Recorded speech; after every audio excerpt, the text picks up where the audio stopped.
झोपले. कळलं पाणी भरायला गेली ना तर ओरडत तसे झोपले तसे पाणी घेऊन येते.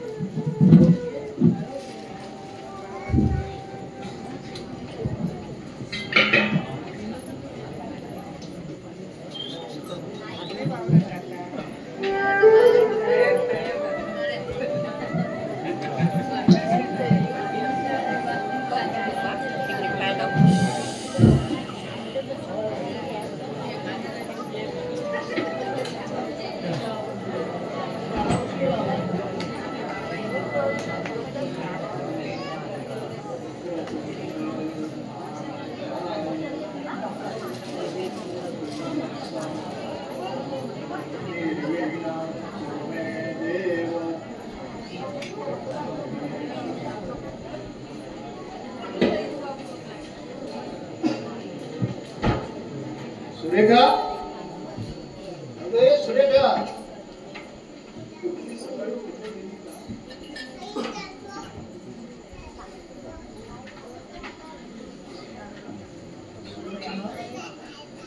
तू या जगातून निघून गेलेल्या आज 25 वर्ष झाली. तेव्हापासून माझ्या आयुष्यातील प्रत्येक दिवस तुझ्या आठवणीशिवाय उजाडला असा उजाडला. या घरच्या उंबरठ्यावरील माप ओलांडून लक्ष्मीच्या पावलाने घरात आहे. तुझ्या स्पर्शाने या घराला घरपण आहे. घराच्या अनेक भिंतीतून सुख समाधानाचे स्वर उमटून माझ्या आयुष्यात आशेची नवीन पाने. माझ्या पाठचा भाऊ प्रशांतला दीर न मानता भाऊ म्हणूनच माया केली. माझ्यासारख्या एका ध्येयनिष्ठ शिक्षकाचा संसार सुखाने भरला असताना एक दिवस माझ्या सुखी संसारात दुर्दैवाचं वादळ आलं आणि तू या जगातून निघून गेलीस. निघून गेलीस.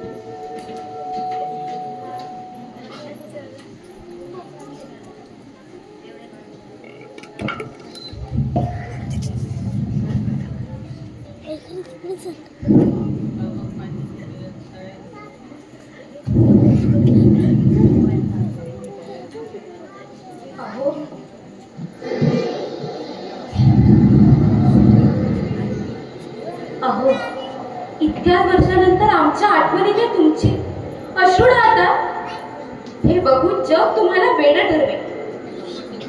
आधी डोळे पुसा. त्या भयानक अपघातात मी, प्रशांत भाऊजी, त्यांची बायको सुचिता एकाच वेळी आम्ही तिघं तुमच्यापासून दूर गेलो. वाचलं ते फक्त सुचिताचं बाळ. हो, सुलोचना, सुलोचना तू बोलतेस हे? हो हो, मीच बोलते. नियतीच्या मनात जे घडवायचं असतं ते टाळणं माणसाच्या हातात नसतं. त्यावेळी प्रशांत भाऊजींची बायको पहिल्या बाळपणासाठी माहेरीच गेली होती. तिला मुलगा झाला. आपल्या घरात आनंदी आनंदी वातावरण होतं. मुलाचा जन्म गणेश चतुर्थीला झाल्यामुळे आपण मोठ्या हौशीनं त्याचं नाव गणेश ठेवलं. 6 महिन्यानंतर बाळाला घरी आणण्यासाठी प्रशांत भाऊजी आणि मी सुचिताच्या माहेरी गेलो. बाळाला घरी घेऊन येत असतानाच आम्ही बसलेल्या रिक्षाला एका ट्रकने धडक दिली.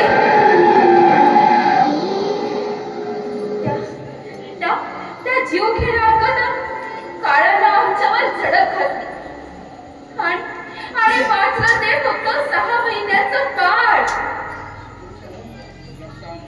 प्रशांत, त्याची बायको आणि तुम्ही 3 जण माझ्या डोळ्यात एका अपघातात निघून गेला. माझ्यावर दुःखाचा डोंगर कोसळला. परंतु त्या अपघातात वाचलेल्या त्या 6 महिन्याच्या गणेशच्या निरागस निष्पाप चेहऱ्याकडे बघून मी दुःखाचे कण आपल्यात दाबून टाकले. 6 महिन्याच्या गणेशला तळहातावरल्या घोडाप्रमाणे जपलं. लहानाचं मोठं केलं. त्याला आईची मायेची ओढीव कधीच भासू दिली नाही. आपल्या कर्तव्यात कसूर केली नाही. तरीही अलीकडे तुम्ही असे उदास का असता?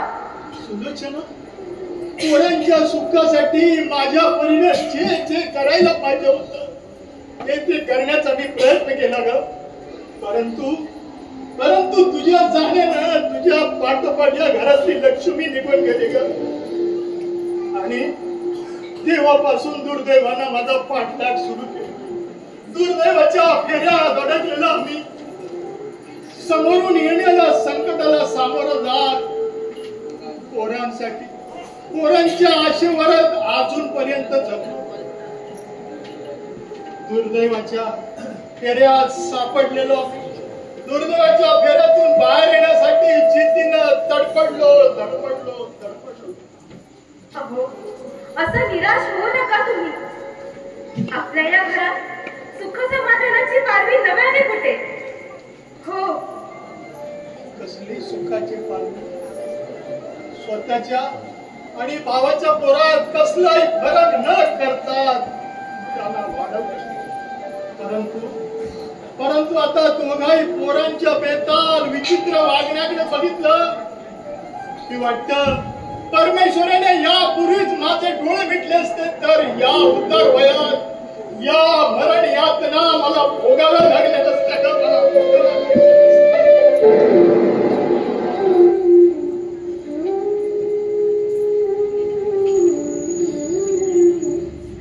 पप्पा, तुम्ही बाहेर कशाला आला तो? सुरेखा, अगं तू आधी 2 पाण्याने भांडे भरून आणलेली असते ती आतमध्ये ठेवू नका. अगं तुला किती वेळ सांगितलं 2 पाण्याने भरलेले भांडे आणू नकोस म्हणून. जा बघू आतमध्ये ठेवून घे बघू. आलेच हा.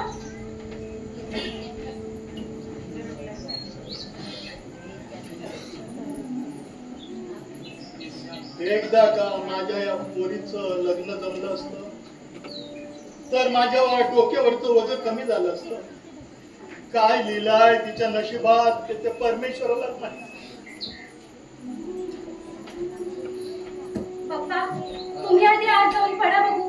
जरा ताप उतरला आलाच लगेच हव्याला बाहेर तुम्ही. अगं पुरी, आतमध्ये पडून कंटाळा आला म्हणून जरा बाहेर आलो. आणि कालच्या पेक्षा तब्येतही माझी बरी आहे. सुरेखा, जरा मी वाडीतून ना पाय मोकळे करून येतो ग. आणि हे बघ पुरी, 4 दिवसापूर्वी तात्या घोरपड्याने निरोप पाठवला होता. त्याला भेटायला जायला मिळालं नाही ग.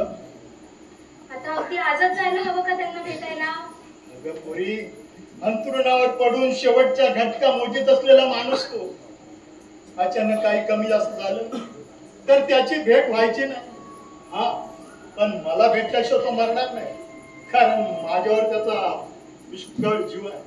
हो, तुम्हाला जायचं असेल तर आधी काहीतरी खाऊन जा. म्हणजे पोरी भूक नाही तुम्हाला.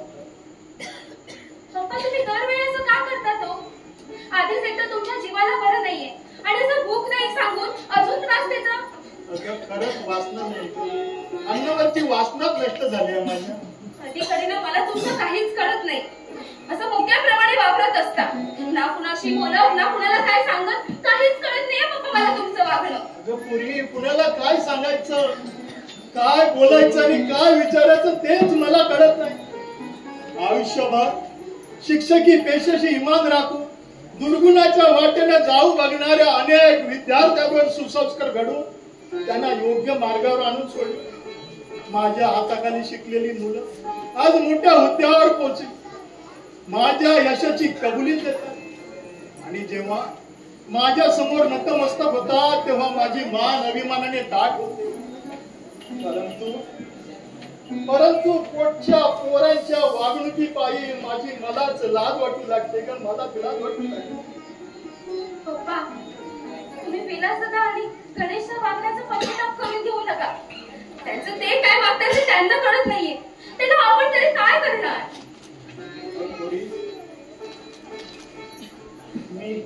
मी काही करू शकत नाही ना, याचाच मनस्ताप होतोय मला.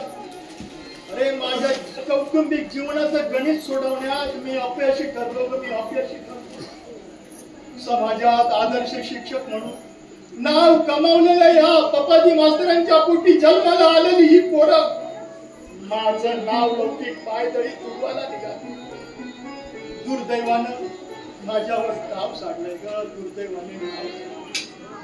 पप्पा, तुम्ही जर असं धीर खोचून बोललात तर मी काय करायचं? नाही सुरेखा, नाही. पोरी, तुझ्या हक्काच्या घरी, तुझ्या सासरच्या मंदिरी जाईपर्यंत मला जगायलाच हवं ग. मला जगायलाच हवं. विलासदादा आणि गणेशचं तुम्ही टेन्शन घेऊ नका. त्यांना एक ना एक दिवस त्यांची चूक नक्की कळेल. बरं काय चांगलं काय हे नक्की कळून चुकेल त्यांना एक ना एक दिवस. केव्हा माझ्या हयातीत जर असं घडलं असतं तर दुधात साखर पडल्याचं समाधान झालं असतं मला. परंतु पोरांच्या वागण्यात फरक पडला नाही तर अब्रूने दिवस काढलेल्या या पप्पाजी मास्तरांची अब्रू मातीला मिळेल का? मातीला मिळेल. इब्रतदार घराणं म्हणून, उभ्या पंचक्रोशीत इब्रतदार घराणं म्हणून त्या घराच्या भिंतीला बेअब्रूचे तडे जातील ग. बेअब्रूचे तडे जातील. नाही बाप्पा, आपल्या घराण्याच्या प्रतिष्ठेला कलंक लागलेला आपल्या कुलस्वामींनी काही बघवणार नाही. पप्पा, आपल्या पूर्वजांची पुण्य आपल्याला या संकटातून नक्कीच बाहेर काढेल. हो. उद्याला काय घडणार आहे हे कुणीच सांगू शकत नाही. कुणाच्या नशिबात काय लिहिलंय ही जाणण्याची शक्ती जर माणसाच्या अंगात असते ना तर पावला पावलावर नीतिमत्ता पायदळी तुडू माणुसकीचा मुडदा पाडणारे या माणसानं देवाला लाटेच्या डोकरीनं उडून दिलं असतं का? परंतु त्याला आपल्या भाग्याची रेषा समजत नाही, जाणता येत नाही. म्हणून चुकून का होईना संकटाच्या वेळी तरी माणूस देवाचं नाव घेतो. बाप्पाजीनू तुमचा मला 100% ना 101% वाटतं बघा. नाही तर आजकालची शिकलेली ओळखलेली भोगलेली तवाळून खाती जगात देव हा याचा पुरावा काय असा प्रश्न विचारला. नशीब माझं ओ रोज माझं बापू याला पुरावा का असा प्रश्न विचारत नाही. अरे बाबल्या, जो तो आपल्या मनाला पटेल त्याप्रमाणे वाटतो. काय मनाला पटेल तसं वाटतं. करायचं नाम्या मोठं ऑफिसर ना, पण आपण काय देव धर्म काय मानत नाही असं काठ बांधून सगळ्यांना सांगायचो. पण 15 दिवसापूर्वी आपल्या पोराचं लगीन केलं ना आणि मला काही सुने घेऊन गेलोच ना देवाच्या दर्शना. नामेच्या पोराचं लग्न झालं. तू म्हणतो लगीन केलं पण लोक म्हणतात त्या भैयाची पोरगी पळून आली. भांग्याची आणून काय तू भांग्याची आणून आपल्याला काय करायचा? आपण असे दुसरे आला आणि शेवट आपल्या नाकाला शेवा माशी बापाजीनू माझ्या तुझं भावाची पोर गेलीच ना आदराशाचा पोराचा हात धरून. अरे बापल्या तू कशाला उगा डोक्याला ताप करून घेतोय? वसाड पडली माझ्या तोंडात. मी काय चांगलं सांगायला गेलो ते आजकालची पोरं नेतात टांगायला. तुम्ही शहाणी माणसं कुणाचं न ऐकून घेता कुणाचं ऐकता. पप्पाजीनू आजच्या जगात तुमचा म्हणणं मला पटता बघा. पण न पटण्यासारखे पप्पाजी काय बोलतच नाही. जळला त्या पोरांचा मुस्काटचा हो तुम्हाला ठाव नसल. अरे कशाबद्दल बोलतोस तू? उभ्या पंचक्रोशीतली रांडा पोला मला कळीचा नारायण म्हणतात का? तुला कसं काम असणार? मी असा बघतो बोलतो ना म्हणून त्याला कळीचा नारायण वाटतो. पण मी कुणाची भाविला ठेवत आहे बघा.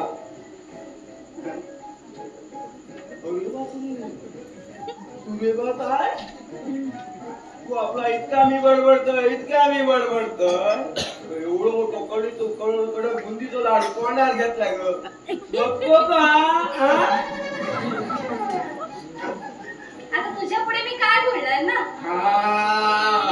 ते मी बरोबर आहे. कारण दोन माणसं मोठी बोलत असताना मध्येच नाचूच नाही. तर मी काय म्हणतो पप्पाजीनू हो आजच्या या जगात इतक्या पाव घडला की लोकांच्या मतीला धावून यायला घेऊ घाबरता आणि कुठल्या तरी कोपऱ्या जाऊन गोष्टी थोडी मारून बसतात आणि हळूहळू टोकाकडे बघतात. ते का एकटा म्हणत नाही तो सचिन जाधव आणि तो राजा पातळे सगळ्या लोकांना सांगायचा तुला आपला भंक्याच वाटतंय जाताना हसायला.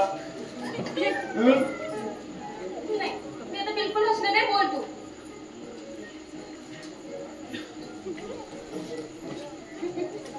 नाही हे बी बरोबर आहे. हो बस पोट धरूनच उद्या लग्न झालं ना की थोडी त्याने आहे तू माझं मला असायला तू पुढे का करत तेच सांगतोय बघ. तुला कालची गोष्ट सांगू का? हा तुम्हाला पटेल असेल तर सांगतो. कसली गोष्ट सांगणार आहेस? आता मी बोलली रामायण महाभारतातली ना कलियुगातली मी त्या माडिकांच्या समोर जात होतो मुकाट्याने. हा तो छाळीचा मोडक्या तिथे खाली उभ्या मोडक्या तिथे खाली त्या शाळेचा सुटलेली आगाऊ ती काय करत होती माहिती आहे? हो ती नारळ झुला सुटलेली पोरं आणि पोरी काय करत होती? अरे बापले अरे आम्ही घरात बसून आहेत आम्हाला कसं काय समजणार काय करत होती? काय करत होती सांगू? तुम्ही म्हणता तसं ते पत्ते बुडवून ती पत्ते ज्याला चांगलं सांगायला गेलो ना तर ती आगाऊ खाती मला गावठी रोवून सवाग्या करायला लागली. काय एवढीशी पोरं तुला गावठी हिरो म्हणाले? मला नाही राग आला असले काय मला नाही राग आला. मी गावठी असतो ना तरी माझ्या बायकोचा हिरोचा हिरो. तिथल्या सुरातल्या लोकांमध्ये ना त्यांच्या बायकाकडे बघून आवडलेली होत ना. पण बाप्पाजीनू तुम्हाला सांगतो ही आगाऊ काढती असं बोलतात ना त्याला कारण त्यांच्या औशी बाबा लिहितो शिक्षण. अरे बापले अरे पोरं अशी वागतात तर त्यात आई बापाचा काय दोष आहे? आई बापाचा काय दोष तुम्हाला मी सांगतो. पप्पाजीनू तुम्हाला मी स्पष्ट सांगतो. हो कुणाची बाहेर बिडाने न ठेवता सांगतो. पप्पाजीनू शेवटी वळण्याचं पाणी वळणारच जात. कसं आहे तू अंत्या सुद्धा आता त्याचं काय? त्यानं माझं काय नाही केलं. पहिल्यापासूनच बाई तू तो शाळेत असताना ना अभ्यास करायचा सोडून त्या भोंड्या धनगराच्या फोनवर डोळा मारून नुसतो टाइमपास करायचा. काय पप्पा दिनू खरं की नाही? तुम्ही तर काय बोलणारच ना, तुम्हाला सांगून काय फायदा. कसा तो आणखी सुद्धा शाळेत असताना ना सगळे विषयात नापास व्हायचा. आता कशी बोलली नापास कोण? शाळा मात्र अभ्यास सोडले होत. तो लोचट कुत्र्याप्रमाणे लाल घोट्यात त्या बळीच्या पासून असा असा असा असा गोल गोल फिरून त्यात तायात देऊन लुटवायचा लुटवायचा. हो, मग तुला आज इतक्या वर्षांनी कशी काय आठवण झाली याची? हे बापरे, सांगतोय तेच तर सांगताय ना. सांग ना. होय ना नुसता एकदा म्हणता होय, त्या म्हणता ना, का म्हणता होय, तो म्हणता ना, होय ना म्हणता करता करता त्यांचा सूत जुळला आणि मग का प्रेमाचं स्वर्ग गाठलेली. त्यांच्या लपड्यात डंको उभ्या पंचवृत्तीत गाजलो. बरं झालं. पोराच्या भाषा अगोदर काय केलं? पोराच्या भाषा अगोदर गणपती मुळे गाव आपल्या लगीन उतरून घेतलं की नाही बाप्पानू? आता मग तुम्ही आता मला सांगा, अशा लफड्यातून जन्माला आलेली पोरा आपल्या आवशी बापाशीसाठी गावात कोण नाही तर काय तुम्ही आता पुतळा म्हणून हे बापले. अरे ज्याचं कर्म त्याच्याकडे, आपण कशाला आपल्या तोंडाने बोलायचं रे? का बोलायचं ना? आपण बोल ना, खर्च तो येऊन दे मला विचारला. एकेकाचं तोंड ना ट्रॅक्टरानं नाही फोडलं होतं, नाव सांगणार नाही या बाबल्या गृहाचं. या गावच्या वतनदाराचा पोर आहे मी. गाव पांढरीला जाप केला ना, गावच्या पांढरीला जाप केला तर सगळ्यांची बोलती बंद करून टाकी. बापल्या, देव काय रिकामी आहे? तुझ्या वाटेल तेव्हा हा केला धावून यायला. हे बी बरोबर आहे ना. हे बघ, हे बी लबाड झाले तुम्हाला, लबाड झाले. त्यांच्यात पहिल्यासारखं दम नाही. काय दम आहे ना, तर फक्त तुझ्या जापातच. गावचा कारभारी आणि बायकोच्या आहारी अशी गत झाली आहे तुझी. सुरेखा काय तू माझी मस्करी करून माझं टाळकं फिरवू नको. तुझ्या उद्या लगीन होऊन दे, मग बघ बायको पुढे भावाची ताज आतडी उघडत नाही ते. हे बाबल्या, अरे आपण देवाला का दोष द्यायचा रे? अरे आजकाल देवाच्या पवित्र मंदिरात माणसं बोलण्यात चालण्यात भ्रष्टाचारानं वागत असताना देव कसा रे माणसाच्या वाऱ्याला उभा राहील? बाप्पाजी, आजच्या जगात या माणसाला इतका मात चढला त्याचा विचार देवाने नाही तर कुणी करायचा? हो, मानकऱ्यांच्या पोराच्या हाताशी धरून फुलाऱ्यांच्या पार्ट्या होतात देवळा. नवसागराचा तीर्थ आणि कोंबड्याचा महाप्रसाद घेतल्याशिवाय देवाची पालखी घ्यायला पोरांना हुरूपच येत नाही. म्हणून म्हणतो जगात बुवा आणि मनात कावा अशी गत झाली आहे मानकऱ्यांची. म्हणून म्हणतो जसा बाप तशी पोरा. काय? आणि त्या पोरांचं नाव पोरव आहे, त्याच्यामुळे तू त्यांच्याकडे लक्ष नको देऊ. कळलं? पोरवय तुला काय पोरय वाटत तुला? त्या आगाव काढायचं लगीन लावून दे, मग तिथं पोरवय कसं ठणाठण उड्या मारतो ठण. हे बाबले, अरे त्या पोरांच्या लक्ष देऊन तू कशाला आपल्या डोक्याला ताप करून देतोय रे? जरा मला मुस्काटता म्हणतात ना, कोडग्या लाज ना. आणि कालचं बोलणं आज ना शिकत झाली बाबल्याची. तूच बोललास ना म्हणून बरं झालं बाबा. तू बोलली असतीस ना तरी मला मुळीच राग आला नसता. पण पप्पाजीनू, तुम्हाला मी सांगतो, ही रागाव काटेशी बोलतात ना त्याला कारण तुम्ही. हो, तुम्ही काय केलं रे बाबा तुझं? तुम्हाला आठवत असेल तर मी सांगतो ना. म्हणजे या सगळ्याला माझे पप्पा दोषी आहेत असं म्हणायचंय तुला? सांगतो. मी त्यावेळी नको म्हणत होतो, तो त्या गंग्या गुरुवाच्या पोरी बरोबर यातली का छात्री शिकलेल्या पोरी बरोबर हा? याने माझं लग्न लावून दिलं. त्यात माझ्या पप्पाने तुझं वाईट काय केलं? तुझं लग्न लावून दिलं ना. वाईट अजिबात केलं ना, मी तसं म्हणणार ना. पण आधी लग्न जमलं ना आणि जमलं तर पटलं ना. अशी गत झाली या बाबल्याची. ए बाबल्या, हा तुझी बायको काय भांडते का तुझ्या बरोबर? त्यात तर सांगतोय ना. हा मला बायको मिळाली ना, लाकडापेक्षा मोठी जड. आता तिला मोठी सांभाळू की नाक सांभाळू? नाक सांभाळू की नथ सांभाळू? हा? मला कसं 6 महिने नाही झाले लग्न. सहा. हा 6 महिने नाही झाले लग्न. तू माझी बाहेर म्हणता म्हातारीला टाकून दुसरा संसार करूया. वेगळा वेगळा. मग आता तुम्हाला सांग, आम्हा दोघात म्हातारी असते. तिला काय नदीत नेऊन बुडवू, विहिरीत नेऊन ढकलून देऊ? बापरे, तुझी बायको तुला असं बोलते? कसं बोलते? मी काय खोटं सांगतो? तुला माहिती. खोटं सांगायला खूळ लागले नाही मला. माझी बायको सांगते काय? आणि चहा सांगते का तुमच्या दम ना, आणि सांगते चहा सोबत माझा अमृषा खबरा करते. आणि दुसरा भांडणाचा तमाशा, भांडणाचा तमाशा. काल मात्र माझ्या तिच्याकडेच निघालो होतो ना, तिच्याकडे त्याला निघालो होतो. म्हणते काय माहितीया, पाऊल बाहेर टाकलं उंबेड्याच्या. ते म्हणते ओ चला कुठं, तुम्हाला काय काम धंदा नाही घराकडे? मग माझ्या तळ पायाच्या मस्त त्याकडे जाऊन गिरली. पायाचा चप्पल काढलं आणि ए बाबल्या, हा बायकोला काय चप्पल नाही मारलोस तू? मग काय करू? तोंडाला बायची काय पंचायत घेऊन ओवाली करू? हो आली तो बाबल्या राजा आणि बायकोची समजून फिरवला.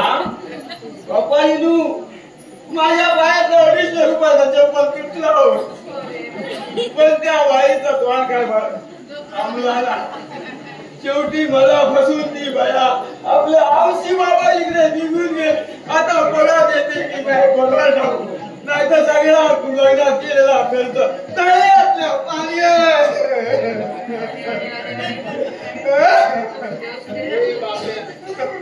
अरे टाळी काय एका हाताने वाजत नाही. तुझ्या म्हातारीला सांग जरा समजून राहायला. हे बघ, तुझा बावळतपणा सोडून दे. अरे मग बायको जाणार कुठे? अरे 4 दिवस जाऊन राहील माहेरी आणि परत येईल घरी. येईल म्हणजे काय? तिचा बाप येईल परत. सोडतो का काय तुला? काय करणार आहे? तुला म्हणून सांगतो, बायको परत येण्यासाठी ना तुला सांगू का? बायको परत येण्यासाठी मी जाहीर उपाय शोधला. पिंपळावरच्या संबंधात ना उलट्या पिसाचं कोंबड. उलट्या पिसाचं कशा परत येऊ बाई उलटी म्हणून. सरळ पिसाचं दिलं तर सरळ जात. उलट्या पिसाचं कोंबड काम करून वडाच्या काळो तिच्या पाठी सोडलं. ती बाया 8 दिवसाच्या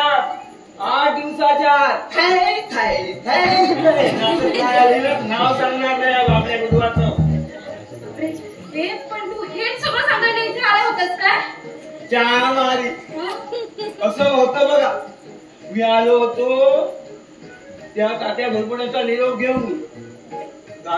हो पप्पाजींना त्यांनी बोलवलंय. पप्पाजीनू तुम्हाला त्या तात्या घरपड्याने बोलवलंय. लवकर. अरे मी तिकडेच चाललो होतो. हा मग त्यावेळी तू मध्ये आला. बरे का? मी येतो जाऊ ना. हो बाबा. मी पण जाऊन येतो त्यांना बघून. जाऊन काहीतरी काढण्याची आहे. हाताला मध्ये गुटूक करायचं. बाबांना सावकाश बोल. हो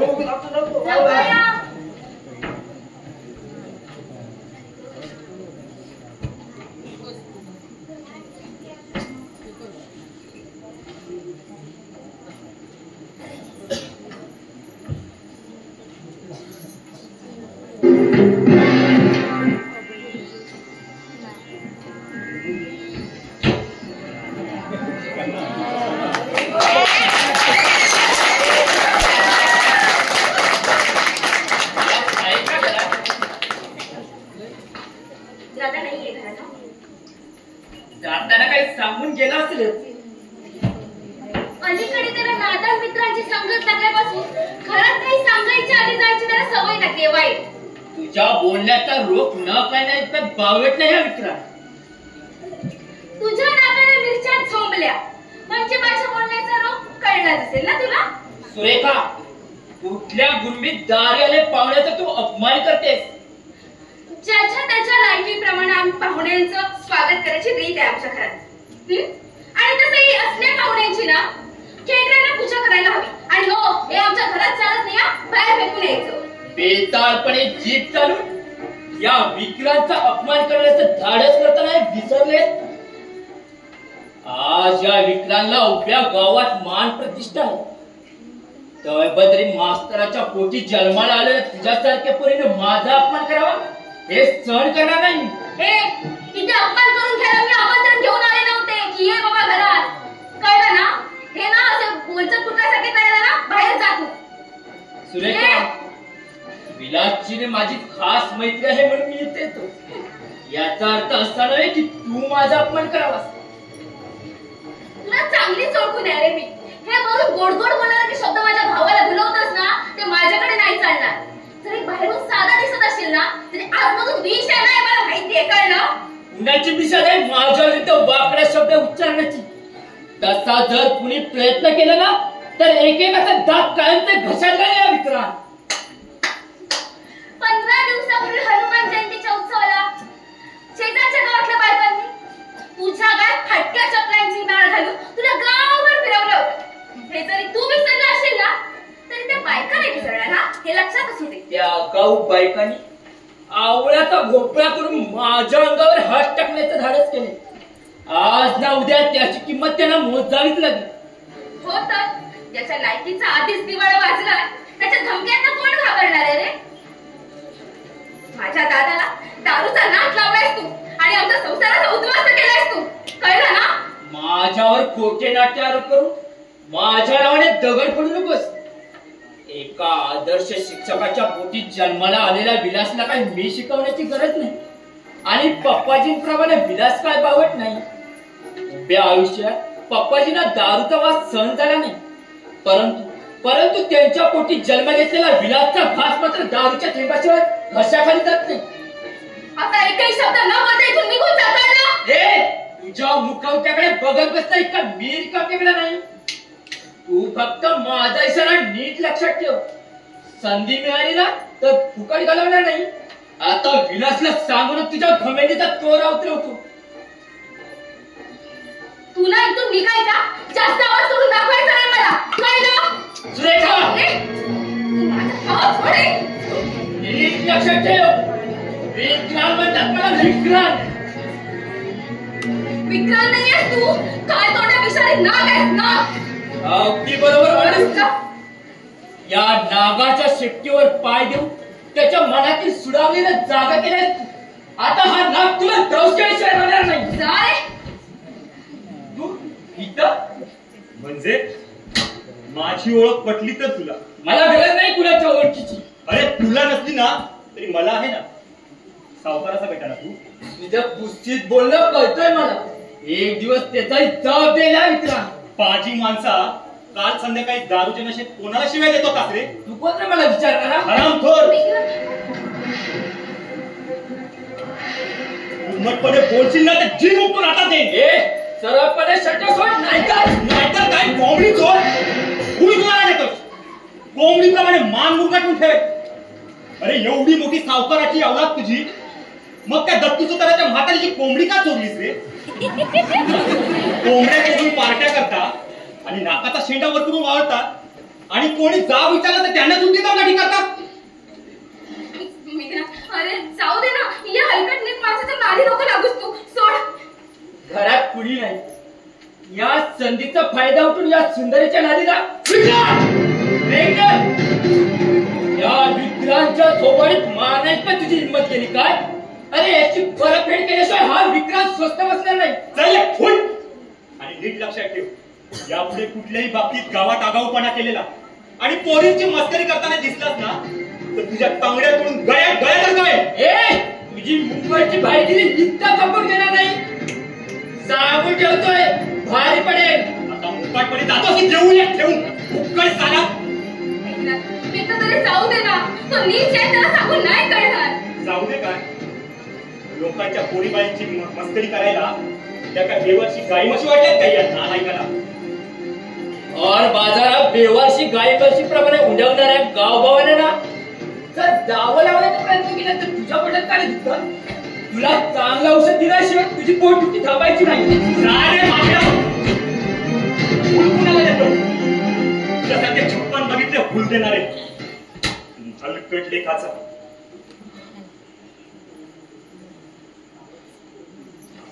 सुरेखा, अगं ये सुरेखा, तू बोलत का नाहीस तू? सुरेखा, राग आलाय का माझा? हो, आलाय मला तुझा खूप राग. पण तुला काय कोणाच्या रागारागाची परवा? सुरेखा, तू रागवणार याची जाणीव होतीच ना. अगं पण आल्या दिवसापासून इथे यायला सवडच निघाली नाही. हो, काय करत होतास तू एवढा? खूप बिझी होतास ना तू, प्राईम मिनिस्टर. मला सांग, तुला गावात येऊन किती दिवस झाले? 4. अरे उलट 4 दिवस म्हणून सांगतोस काय? त्या 4 दिवस झाले ना, मग तुला आज तर याची सवड मिळाली. अगं बाई, जरा ऐकून घेशील का? नाही घेणार. जरा शांत. अगं काय झालं माहितीये, गेले 4 दिवस आनंदरावांसोबत वकिलाची भेट घ्यायला काम केलं जातं.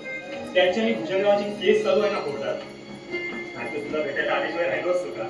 हो, अगं बाई, पण ऐकलं तर खरंच वाटे ना तुला भेटायला आलो असतो म्हणे. म्हणजे मुंबईला गेल्यापासून तुम्हाला एक कॉल मेसेज काही केलायस का? अगं पण मामाला फोन करत होतो ना. मामा म्हणजे मी आहे. मामा म्हणजे मामा, तू म्हणजे तू. पण जरा शांत हो. पण मी काय सांगतोय ना, अगं मी मामाला फोन करत होतो ना.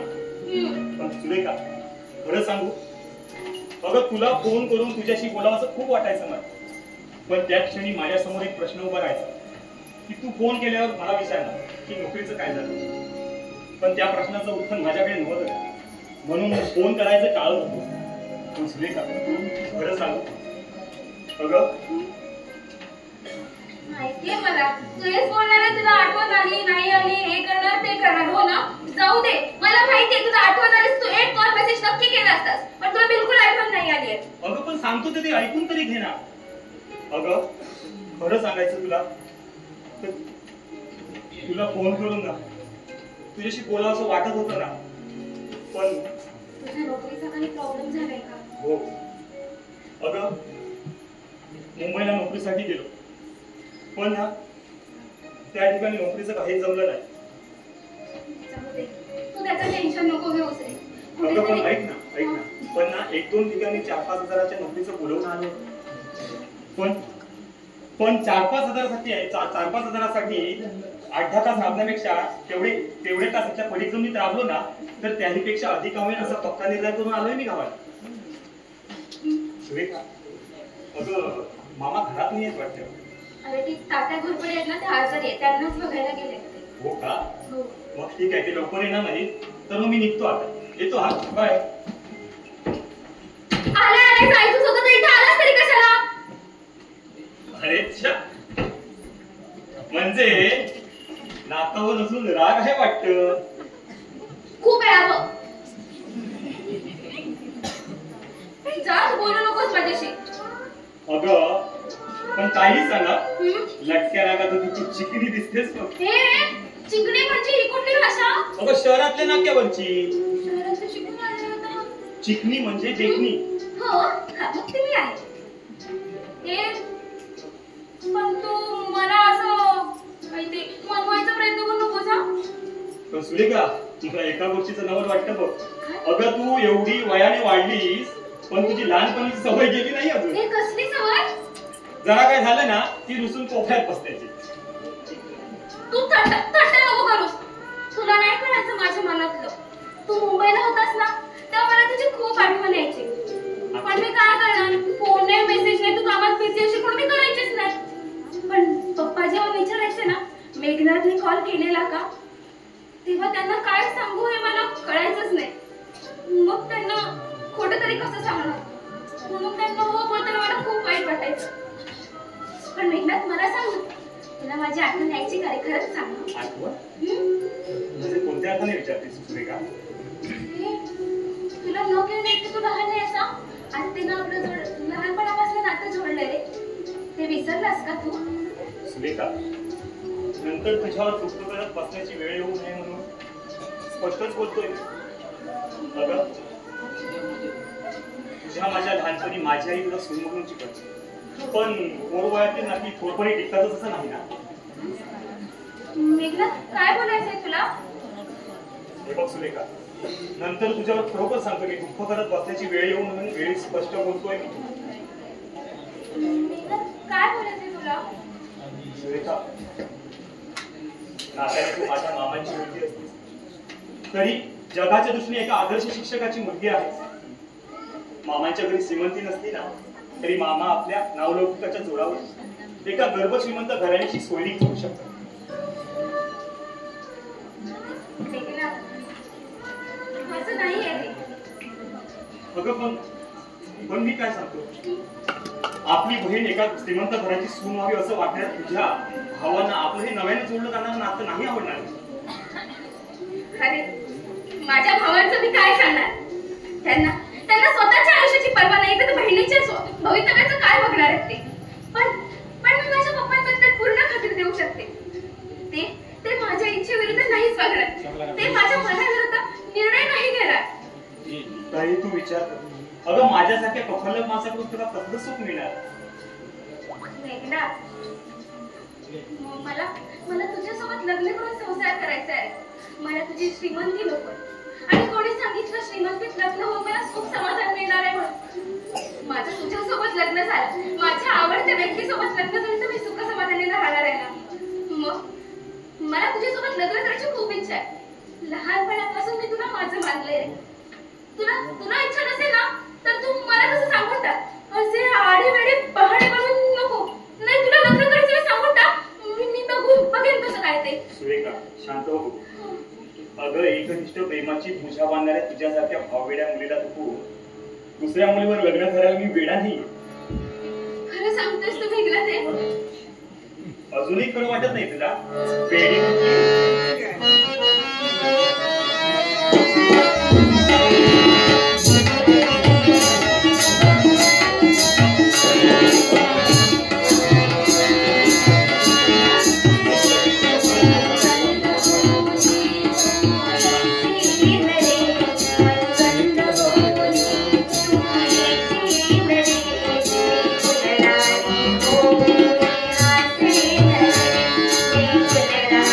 Oh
नेहमी काय क्षणापूर्वी तुरु तुरु बोलत होतीस आणि आता वाचा बसली का काय तुझी? दादा तुझा काहीतरी गैरसमज होतोय रे. गैरसमज काय? दादा मी दारू पिऊन आलो म्हणून माझे डोळे फुटले नाहीत अजून. दादा खरंच सांगते तुझा काहीतरी गैरसमज झालाय रे. थोबाड फोडून दे पुढे बसशील तर.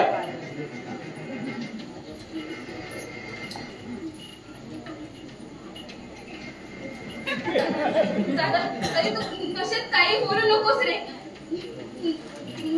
मी जाते तू ओरडू नकोस. जाते. पप्पांच्या गाड्यानं ना तू शेपारून गेली आहेस. चालला म्हणून माझ्या समोरून जाते. अरे वसोबा तू कशाला उभा आहे तिथे? देवाने तोंड दिले ना तर नीट बोल.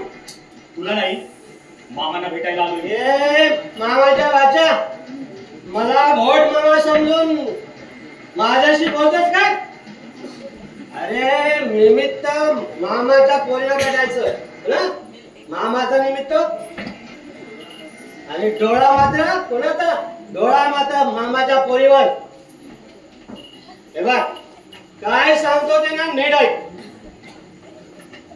आमचे पिताश्री काही बोलले तरी तुझ्यासारख्या दळबद्री माणसाबरोबर लग्न करून देऊन आमच्या सुरेखाचं वाटोळ करायला मी कधीही तयार होणार नाही. समजलं? आमची बहीण काय लोळी पांगळी आंधळी नाही. समजलं? विलास आवाज खाली. आवाज वाढवू नकोस. उगाच आगाऊपणा करशील ना तर नात्या गोत्याचा विचार न करता या तांगड्या लंगड्या करून ठेवेस. विलास अरे दारूच्या नशेत आहेस म्हणा मुकाटपणे ऐकून घेतोय. नाहीतर काय रे? काय करशील तुम्हाला? अरे तुझे हे शब्द मामांना समजले तर काय होणार आहे? आकाश फाटणार आहे की धरती दुमंगणार आहे? अरे काय रे तुझ्या काय करतो तुझ्या मामाला? आदर्श शिक्षक म्हणून जगात त्यांचं नाव लौकिक असलं तरी स्वतःच्या पोरासाठी काय केलं? तुझ्याशी बोलण्यात ना काहीच अर्थ नाही. मामा आल्यावरच येतो मी. जा रे जा. आला मोठ्या मामाचा वाचा दळबद्री रेखाचा. सुरेखा ए सुरेखा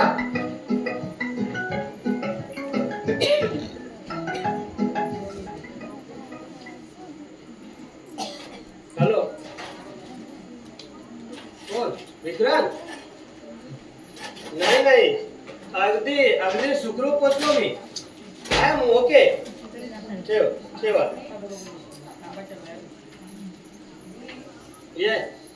ये अशी पुढे. आत्तेचा काटा मेघनाथ कशाला आला होते? पप्पांना भेटायला. पप्पांना भेटायला की तुला भेटायला? काय बोलतेस तू दादा? काय बोलत होतीस तू त्याच्याशी? काय बोलत होती म्हणजे? तू त्याच्याशी काय बोलत होती हे विचारतोय मी. मी काय बोलत होते? काय बोलत होतेस? मी इथे आलो ना त्यावेळी तुमचं काय बोलणं हे मी ऐकलंय. ऐकलास ना, मग मला कशाला विचारतोय उलट? त्या उपटसुंभा बरोबर गुलूगुली गोष्टी करायला या घराण्याच्या रीतिरिवाजाचा विसर पडला की काय तुला? मी मेघनाथ बरोबर बोलले तर त्यात काय बिघडलं? तो काय कोणी फरक आहे का? परटा नाही तर काय घर जावे आहे? तो आमचा आत्ते भाऊ आहे, विसरलास का हो तू? हो, आपला आत्ते भाऊ असला ना तरी दळबाजरी आहे लेकाचा. त्याच्या बरोबर जास्त जवळीक केले ना मी खपून घेणार नाही, समजलं? या पुढे माझ्या शब्दाबाहेर तू दिसलीस तर तू आहे आणि मी.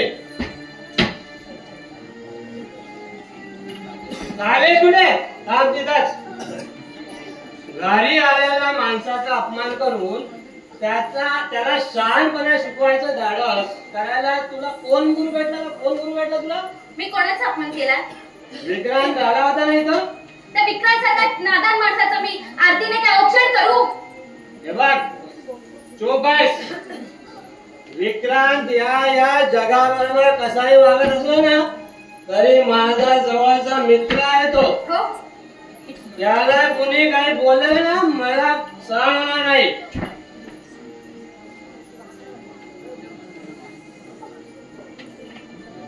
काय रे, तुला घरातल्या माणसांची पर्वाच नाहीये. तुझे दारुडे मित्र आहेत ना, त्यांचीच पर्वा आणि त्यांच्याच तालावर नाच तू. हो हो, माझ्या मित्रच काळजी घेतात. माझ्या घरच्या लोकांची मला पर्वा नाही ना म्हणून माझे मित्रच काळजी घेतात. काल तर विक्रांतने माझ्यावर 2,000 रुपये खर्च केले. हो, त्या 2,000 रुपयाची दारू पाहिजे असेल तुला. अरे 2,000ची दारू पिणार नाहीतर काय तीर्थप्रसाद घेणार का सत्यनारायणचा? वेळी कुठली? खबरदार!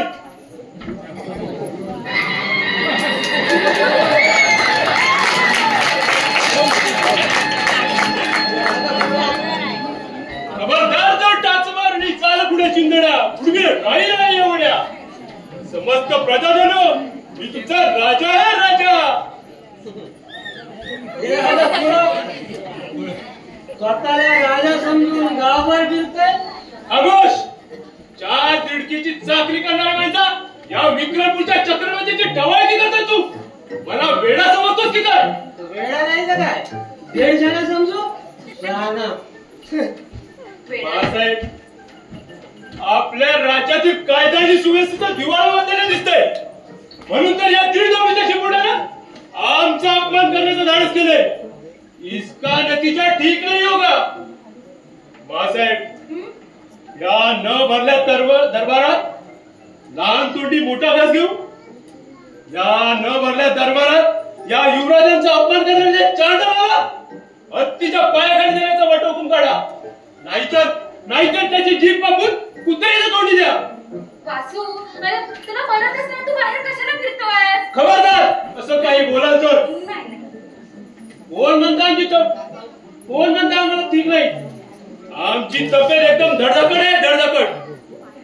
मनी चिंता होते एकाच गोष्टीचे. जिथे जातो तिथे वेडा वेडा वेडा म्हणून आमची कमाळी केली जाते. वेडा नाही तर काय? वेड्याला की शिंग असतात. खबरदार असं काय बोलाल तर. प्रधानजी बरं झालं पण वेळेवर उपस्थित झाला.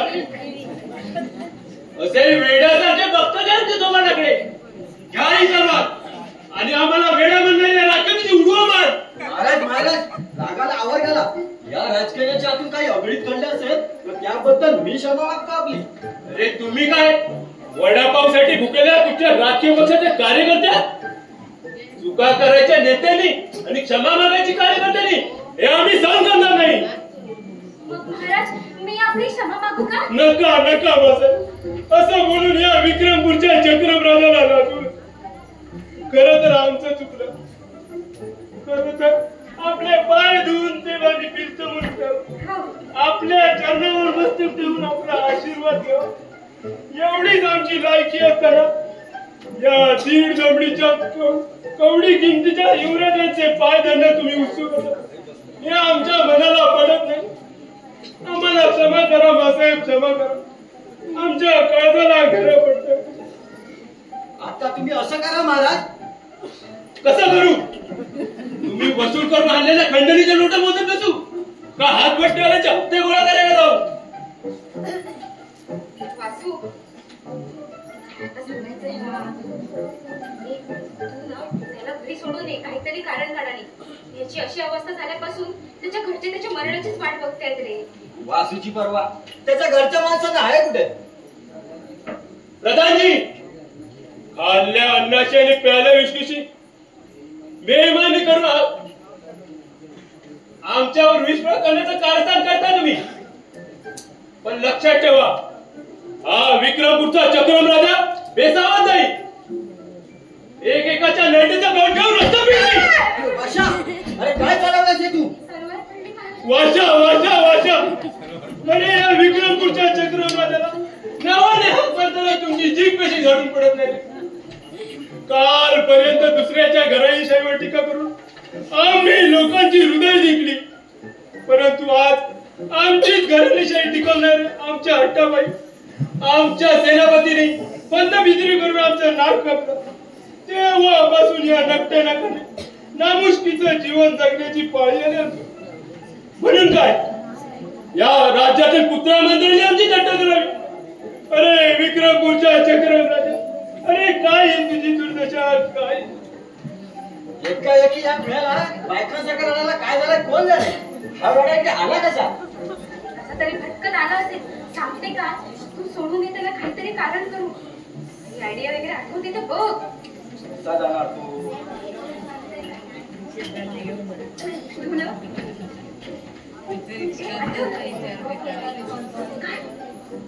महाराज महाराज काय झाला? काय म्हणाला प्रधानजी? होय महाराज, आपल्या राज्यावर दुश्मनाने स्वारी केली. काय म्हणाला प्रधानजी? आपल्या राज्यात दुश्मनाने स्वारी केली? होय महाराज, चारी बाजूने शत्रूने एकदम हल्ला केला. अरे चारी बाजूने शत्रूने हल्ला करत तुम्ही काय झगडत होता? तुमच्या म्हशीवर चढायला गेला होता. चला चला, प्राणांची बाजी लावून शत्रूला पाचावी जोडी करू. चला बोला, हर हर महादेव, अरे महादेव, हर हर महादेव, हर हर महादेव, हर हर महादेव, हर हर महादेव, हर हर महादेव, हर हर महादेव, हर हर महादेव. हर हर महादेव. ले बाबा एकदाची.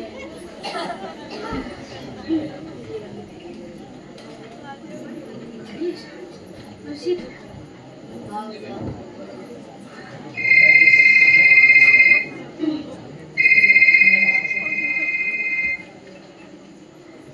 हॅलो, हा बोला. हो गणेशच बोलतो. नाही नाही सोड यार, असल्या 56 नोकऱ्या मिळतील मला. तू ठेव फोन. गणेश, बोला. काय झालं रे? आणि सकाळपासून कुठे होतास तू? गेलो होतो उंडगायला. घरात पाऊल टाकायची खोटी की झाली तुमची सुरुवात. म्हणजे आम्ही काही विचारायचं नाही का तुला? उगत डोकं लागून कसा राहतो? आणि आणि काय झालं तुझं? आज तू कामावर का नाही गेलास? नोकरी सुटली आहे माझी. काय? मॅनेजरच्या कानपडात वाजवली. अरे, ती आडवा आला म्हणून वाचला बेटा. अरे दुकान सोसायटीचं आणि काचा मात्राच्या घरच्या बापाचा. अरे गिरायकाला सांगतो साखर नाही, रॉकेल नाही, तांदूळ नाही, आणि माझ्या डोळ्यात देखत खोटं पावतं म्हणून साऱ्या वस्तू काळ्या बनवतो तो हा रावकर. तो भुजंगराव सरपंच झाल्यापासून चांगलं भावलंय त्याचं. अरे पण तुझी नोकरी सुटली हे पप्पांना कळलं तर त्यांना काय वाटेल? कोणाला काय वाटेल याची परवा मी नाही करत. हे बघ आले.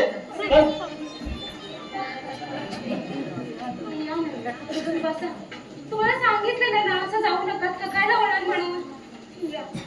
पूर्वी या वयात जरा जरी चाललं ना खूप थकल्यासारखं वाटते ग. खरं म्हणजे उतार वयातले दिवस सुखात समाधानात जावेत असे प्रत्येक माणसाची इच्छा असते, परंतु प्रत्येकाचं विधी लिखित काय वेगळंच असते ग. देवाला तरी काय करणार ना आपण?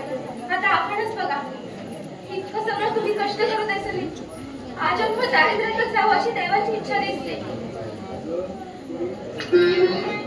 परमेश्वराची जशी इच्छा असेल तसंच माणसाने राहिलं पाहिजे. तुम्ही थोडा आता आराम करून घ्या ना. माणसाला माणसाची खरी किंमत ही गरिबीतच असते. नीती धर्मानं वागणाऱ्या माणसाला आपल्या दारिद्र्याची लाज न बाळगता दुसऱ्याच्या सुखात आपलं दुःख विसरून त्याच्या सुखात सामावून घेणं माझी ऐपत नसताना माझ्या पोरांच्या बरोबरीने भावाच्या मुलाला गणेशला शिकवलं. मला अजून कुणी एका शब्दाने विचारलं नाही आणि आता विचाराची वेळच येणार नाही. कारण गणेशच्या पगारातून लोकांचं थोडं थोडं कर्ज फेडेल. पप्पा, काय झालं सुरेखा? तुम्ही असे उन्हातून थकून आलात म्हणून आल्याने सांगितलं नाही. पण गणेशने नोकरी सोडली आहे. गणेशने नोकरी सोडली का? त्याच्या मॅनेजर सोबत त्याचं भांडण झालं. अगं मला वाटलंच होतं. त्याच्या स्वभावानुसार तो कुठे टिकणारच नाही. नोकरी गेल्याच्या दुःखापेक्षा ना त्या कुलकर्णीने टाकलेल्या माझ्या शब्दाचं मोल त्याला राखता आलं नाही त्याचंच वाईट वाटते. पुढचा पूर्ण विलासा असा पुतण्या गणेश ना कुणाच्या आशेवर मी जगायचं. या पुढच्या पोरांच्या माझे डोळे जर मिटले असते तर फार बरं झालं असतं. फार बरं झालं. पप्पा, तुम्ही असं अभद्र बोलू नका ना. अगं बोलू नको तर काय करू? विलास 7 वर्षाचा, तू 3 वर्षाची आणि गणेश अवघा 6 महिन्याचा असताना तुझी आई, माझा भाऊ, भाऊजाई तिघ एका अपघातात माझ्या डोळ्यात एकच निघून गेले. त्यावेळी माझ्यावर दुःखाचा डोंगर बसला. परंतु दुःखाचे कड आतल्या आत दाबून तुम्हा निष्पाप निरागस पोरांच्या चेहऱ्याकडे बघून मी स्वतःला सावरलो. आईच्या मायेला पोरक्या झालेल्या तुम्हा पोरांना मायेची उणीव भासू नये म्हणून डोळ्यांच्या वाती करून रात्रंदिवस कष्ट केले. वेळेला पोटात पडलेली भुकेची आग डोळ्यातून गळणारी कडक आसव पिऊन मी विझवली. परंतु तुम्हा पोरांना कसल्याही कुठल्याही प्रकारची उणीव भासू दिली नाही. का केलं मी असं? कशासाठी केलं मी? कुणासाठी केलं? माझं एक सुंदर स्वप्न, माझी पुढची पोरं शिकून मोठी झाल्यावर कर्तबगार होती. माझ्या कष्टाचं चीज होऊन म्हातारपणीचे माझे दिवस सुखात समाधानात जातील. परंतु पोटच्या पोरानेच माझ्या स्वप्नाची राख रांगोळी केली. पप्पा, तुम्ही असं बोलू नका ना. तुम्ही आता काहीतरी खाऊन घ्या ना. हात पाडा ना. चला ना.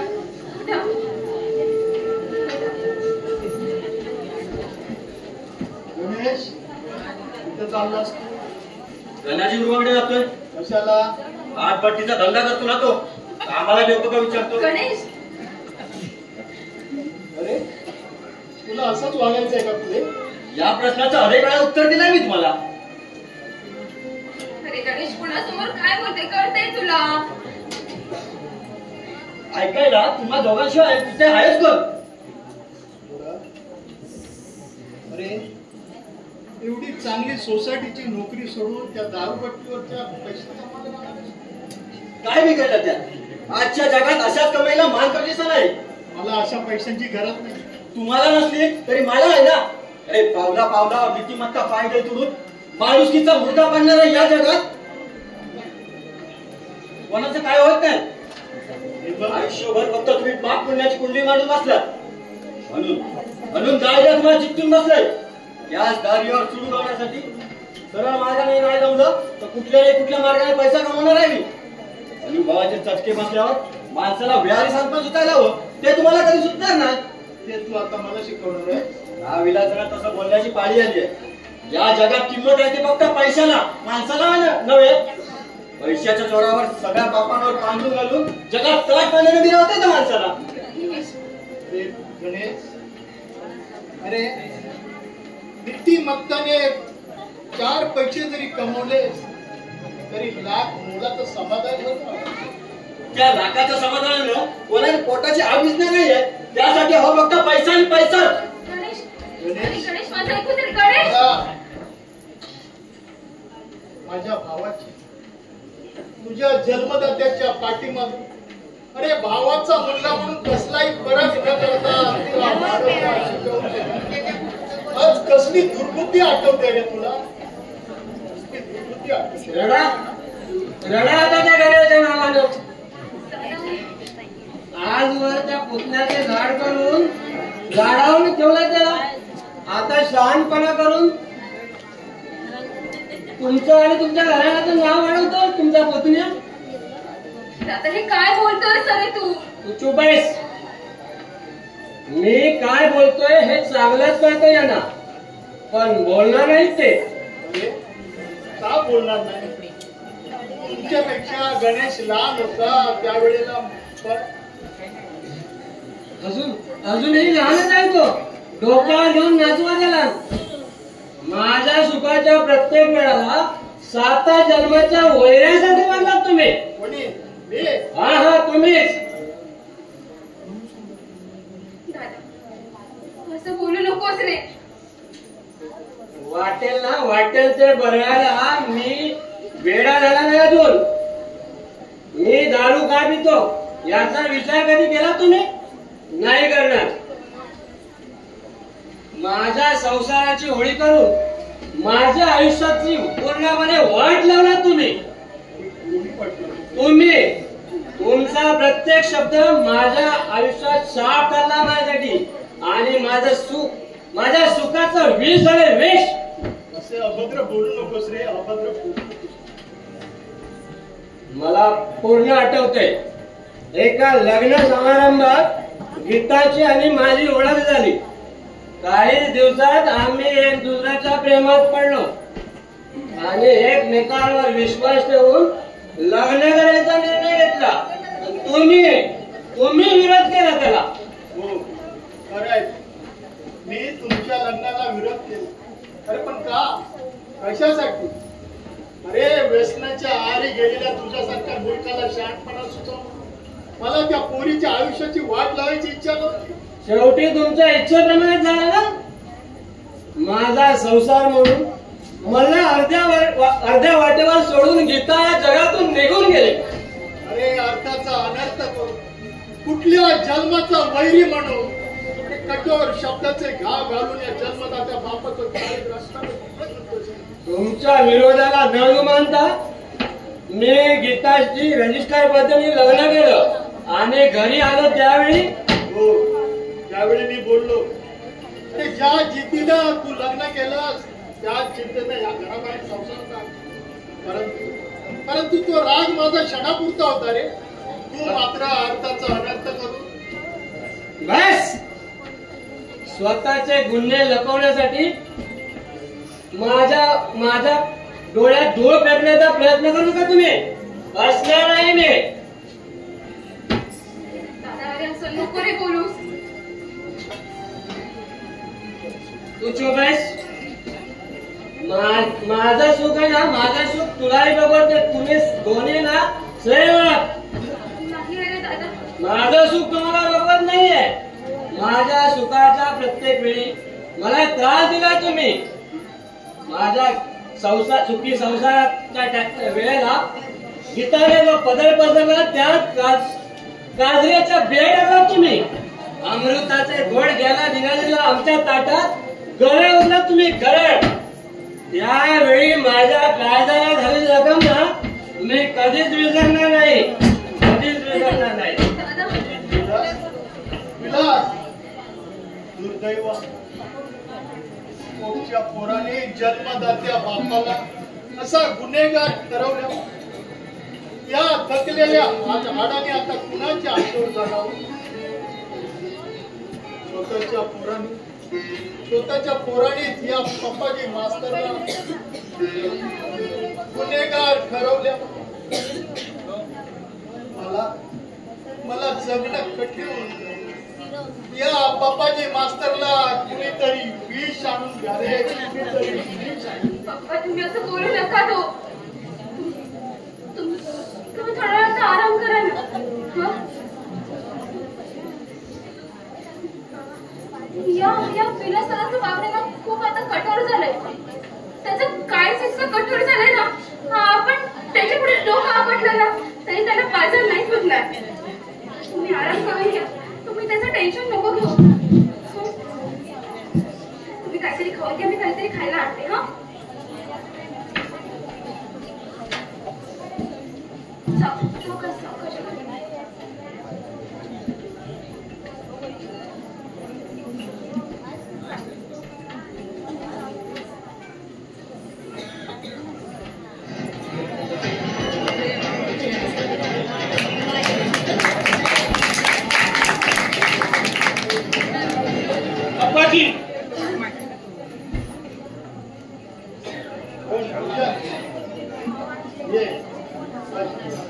आज बसायला नव्हे तर तुमच्या कृत्याचा जा विचारायला आलाय मी. अरे असा कुठला गुन्हा घडलाय माझ्या. अरे बघ तुझ्या चोराच्या उलट्या बोंबा म्हणतात ना, त्यातलाच प्रकार. अरे तुलाच विचारते तर काय गुन्हा घडलाय म्हणून. गुन्हेगार तुम्ही नव्हे, आम्ही आहोत. आम्ही आजवर लोकांकडून मान सन्मान मिळवला, पण तो भ्रमाचा भोपळा आता फुटलाय. तुला काय बोलायचं ते स्पष्ट बोल. आणखी काय स्पष्ट बोलायचं.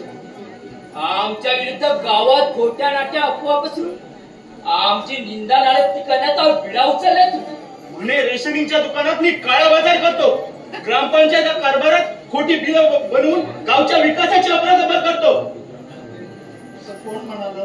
तुमचा तो काटा गण्या उभ्या पंचक्रोशीत डोल बडवताय माझ्या नावानं. त्या धनाजी गुरुवाच्या दारूच्या धंद्यात म्हणे माझी भागीदार आहे. अरे 4 पैसे तू कमवतोस, आजूबाजूच्या 10-20 गावातील लोक तुझ्या शब्दाला किंमत देतात. तेच बघवत नसेल या लोकांना. स्वतः मात्र जन्माचे दारी, आपल्या क्रमानं इतरांना दारिद्र्य राहावं असंच वाटत असेल या लोकांना. नाही विक्रांत, अरे आपलं चांगलं होत नाही म्हणून दुसऱ्याचं वाईट व्हावं असं ह्या पप्पाजी मास्तराच्या मनात चुकूनही विचार येणार नाही. आणि परमेश्वराने त्या मला अशी बुद्धी ठेवलेली. तुमची इच्छा कळून चुकली आम्हाला. माझ्यासारख्या प्रतिष्ठित माणसाला नालायक ठरू बघण्याचा तुमचा डाव हाणून पाडीन मी. तुमच्या अशा इच्छेमुळेच आयुष्यभर भिकारी राहिला तुम्ही.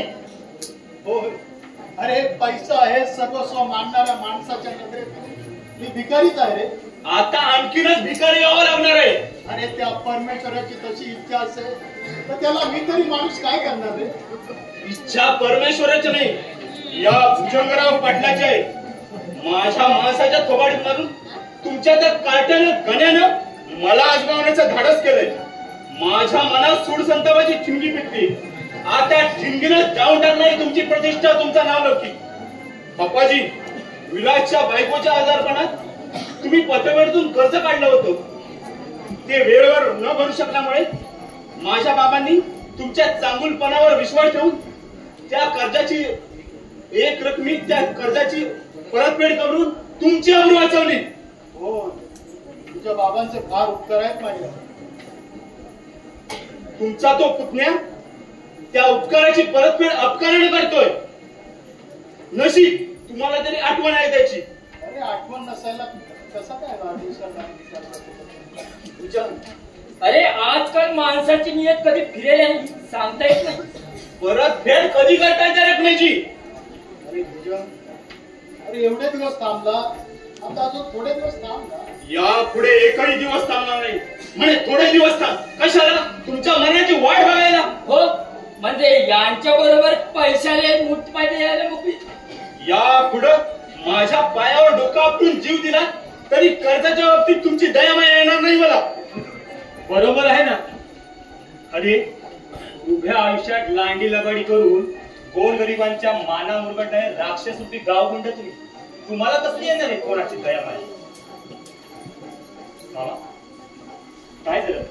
तुम्ही बोलत का नाहीये? आता दात काही बसली असेल त्यांची. आता एक शब्द यापुढे उच्चारशील ना तर तुझी दात काही जागेवर राहणार नाही. आमच्या व्यवहारात तू नाक उबंधण्याचा प्रयत्न करशील तर त्याचा परिणाम चांगला होणार नाही. मामा मामा तुमच्या डोळ्यात पाणी येण्यात काय घडलं ते कळायलाच हो मला. त्यांची दात की उघडत नसेल तर मी सांगतो.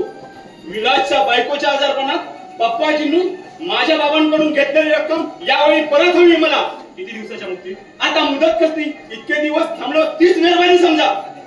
अरे एखाद्याच्या आडल्या परिस्थितीचा फायदा उठवण्यात कसली आली माणुसकी रे? इथं माणुसकीचा प्रश्न नाही भुजंग, हा व्यवहार आहे व्यवहार. अशा व्यवहारात जर कुणाची पायबिडा ठेवायला गेलं ना तर हाती भिकेची झोळी घ्यावी लागेल आपल्याला. अरे पैशाच्या लोभाने माणुसकी पायदुळी तुडवणाऱ्या लोकांच्या झुळीत कोणी भीक घालणार? अरे असे कसे वागता रे तुम्ही जंगली जनावरांप्रमाणे? काय भुजंग काय करतेला जंगली जनावर म्हणायचा मास चढला या लोकांना. आम्हाला जंगली जनावर म्हणणे इतका मात चढलाय काय? अरे अशाने एक दिवस चरबी चढेल तुमची. पप्पाजी तुमचा उर्मट बाचा आमचा अपमान करण्याचा धाडस करतोय. बेमान चालणाऱ्या त्याच्या जिभेला वेळीच आवर घालण्याची समज द्या, नाहीतर आधीच गावात पाहुण्या असलेल्या इथं दिवस काढणे कठीण जातील. वचनधरीचा तोरा मिरवणाऱ्या महाभागांनो, ही धमकी ना दुसऱ्या कोणाला तरी द्या. माझ्या वाटेला जायला तुम्हाला दुसरा जन्म घ्यावा लागेल. असं काय? भुजंगराव पाटील म्हणतात मला. माझी वाट अडून माझ्याशी तेडी बात करणाऱ्या सुखाने जगू देत नाही मी. भुजंग वाटे तू बनवून हाडाचा गणवणे कुत्री कुठल्या वेळेला काय करू शकत नाही. ही विशाल कुत्री नव्हे, नाग आहे हा नाग. तुझ्या सारख्या गारुड्याला दौश केल्याशिवाय राहणार नाही. बुक्कड विषारी सापाचे दात कसे पाडावेत ते चांगलं माहितीये मला. अरे काय तुम्ही तर काय चिखलात वळवणारे गाडूळ तिथंच कुठून मारला काय रे हराम करा. मी अशी माझ्या नावाची पळी कशाला तक्रार कोणी गेली? मला माहित नाही सर्कस सोड म्हणते नाही तर. अरे तुला माहित नाही काय? अरे आपल्याला डोळ्यात डोळ्याशिवाय दाखवी बनणार आहे तुझी. अरे खोट्याची शहानिशा करायला तर दत्ताला घेऊन येत नसते. मग बघूया काय करतात ते. तो दत्ताचा साथीदार बनलाय काय? पप्पाजी तुमच्या उर्मट पोतानं आता उघड वर पत्करले माझ्याशी. त्याचा बंदोबस्त करायला वेळ लागणार नाही मला. तर विक्रांत आता क्षणभर इथं थांबण्याची माझी इच्छा नाही. इथं थांबायला तुम्ही नारळ शेवट ठेवला नाहीये तुमच्या हातात. ते आता कळलं. 2 दिवसात जर माझ्या रकमेची परतफेड केली नाही तर आजच्या अपमानाचा बदला घेण्यासाठी लोकांच्या दारोदारी भीक मागायला लावून तुम्हाला. अरे वेड्या पोरांचं बोलणं मला रेडी कसली फार शाणी आहे ती शाणी. मुंबईला जाऊन आल्यापासून तुमच्या हाताची जी फारच वळवायला लागली. मुंबईच्या लोकांचं पाणी लागलं वाटतं. मुंबईची भाईगिरी इतकं खपून गेला नाही, एका झटक्यात उतरू भाईगिरी. आता अधिक शोभा करून घ्यायची नसेल ना इथून काटा बॅग चला. असं काय? हा भुजंगराव झालेल्या अपमानाची कशी परतफेड करतो बघा तुम्ही. अरे पोरांचं बोलणं मोठ्या मनाने सोडून माफ करेल. तुम्ही तुझ्या पायाचा हात जोडतोय. आधी जाणून बुजून लाथ मारायची, मागावून हात जोडायचे, ही रीतच आहे तुमच्या घरची. आता माझ्या निर्णयात बदल व्हायचा आहे. चल विक्रम.